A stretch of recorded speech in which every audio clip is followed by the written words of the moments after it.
এই জায়গায় যতক্ষণ শান্তি নাই, বিশ্বাস করেন কিচ্ছু নাই, কিচ্ছু নাই। এখানে শান্তি হলে গাছতলায়ও শান্তি আছে। কেউ আপনাকে একা করে দিয়ে ধ্বংস করে দেওয়ার আগে নিজেই একা থাকার অভ্যাস করেন। এই কথাটা একটু মাথায় রাখবেন, মেহেরবানি। কেউ আপনাকে দুনিয়াতে একা করে দেওয়ার আগে আপনি নিজে একা থাকার অভ্যাস করেন, আর একা থেকে আপনি আপনার রবের সাথে প্রেমের সম্পর্ক তৈরি করার চেষ্টা করেন।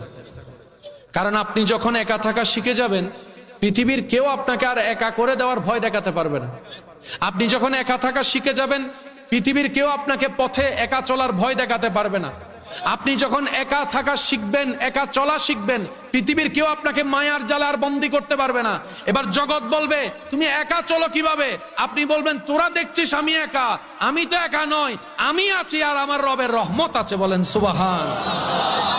আর আমার রবের রহমত চোখ দিয়ে দেখা যায় না, এটা ভিতর থেকে অনুভব করতে হয়।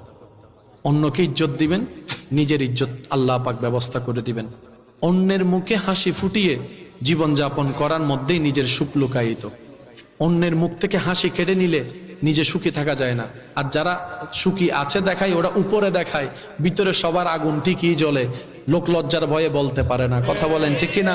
কেউ যদি কাউকে অন্যায়ভাবে মিথ্যা কোনো অপবাদ দেয়, নবী রাহমাতুল্লিল আলামিন বলছে, কেউ যদি কাউকে কোনো মিথ্যা অপবাদ দেয়, যে কাজটা সে করেনি,